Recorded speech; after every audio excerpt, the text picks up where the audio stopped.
had a ruptured aneurysm in 2008. It caused a secondary bleed, so I had 2 bleeds in my brain. They performed emergency open head surgery. When I got out of the hospital, I was left with major cognitive impairment. One of them was anosognosia. That is a condition where you cannot see your disability. In other words, I couldn't read or write, but I thought I was normal. And I chose to function in a society where I really wasn't normal. I went to work regardless, against doctor's orders. 3 months into the job, I had lost my employment. That was the first wake-up call that I had a disability and I still wouldn't see it. And I drove my car without a driver's license to go to work. And I got pulled over by the police officer and he says, well, can I see your driver's license? And I said, well, I wish I could, but I don't have one. It was suspended. After he gave me all these tickets for $0, I said, officer, why did you not charge me with anything? And he says, ma'am, if I were to charge you and you'd go to court, you would actually win because you're just so far gone. And I said, okay, I won't argue, thank you very much. And I left. That was my life, and I also didn't feel any feelings. That was the biggest challenge I had, so it was very isolating. People didn't know if I was angry, if I was sad, they couldn't read me, and I couldn't tell them how I was feeling. And I did all kind of therapy, and there was nothing. I didn't know that I couldn't feel. All I felt was trapped in my body. And I decided, well, that I didn't want to live. I had experienced the worst case of suicide ideation.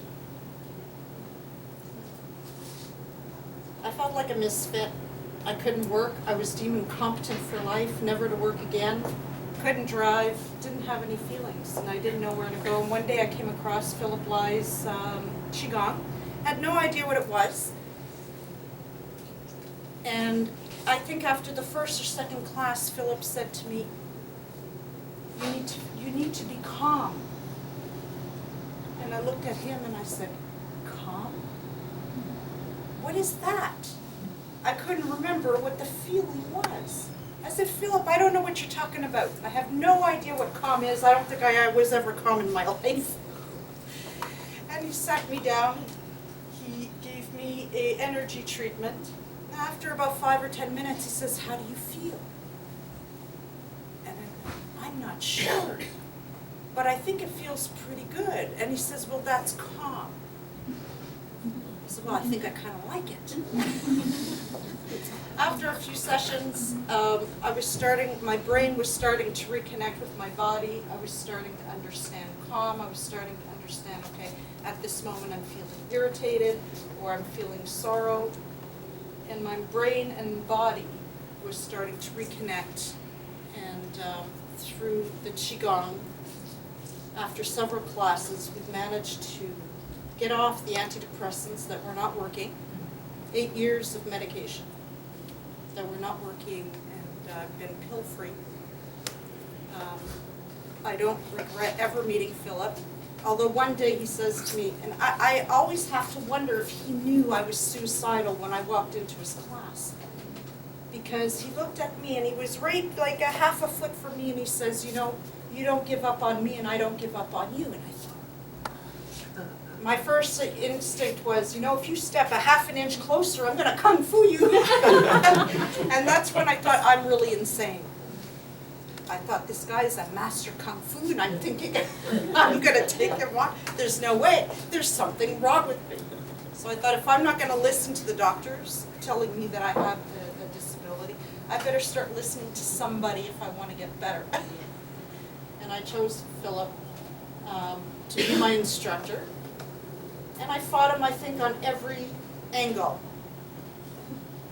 And I think you asked one day, how do you teach somebody who doesn't believe? And that's a normal reaction to people because we all have belief systems. We grow up with a certain set of beliefs. And that's why for new people here, who's new here for Qigong the very first time, never done Qigong? So all I'm asking is be open. Be open to new therapy. I don't know if I would be here today if I had not taken that chance to continue taking Qigong. Today I run my own business. I'm self-employed. I have my driver's license and drive my car. And that's it. That's my story. And you can, and one thing is that she never thinks she can teach people. Yeah. And I asked her to help me to teach in the JCC, the Jewish Community Center. She said, no, I cannot do that. She rejected me, and I told her, try it, calm down, try it, And then she tried, she find out she working very well. And then when I go to the holiday in January, is under my hook, she will be helping me to do the JCC teacher. So it's amazing. Before she never thinks she can teach again. And also right now she's also teaching the people speech and recover from the brain injury too. So she's also writing the book. So she do a lot of things. Reading the research. So it's an amazing thing. So starting from the first day I meet her, she cannot do a lot of things, but now she can do a lot of things. It's amazing. Yes, it's amazing. Wonderful. I've had a So lot of much benefits. support. I've had a lot of benefits. They're on the website. I picked just the emotional side because that was the conversation. The topic for today was stress and emotions. But all the other benefits I received from taking Qigong are on Philip Lai's website. Okay, thank you. That's it. Thank you. Picture time. Thank you. It's a beautiful moment.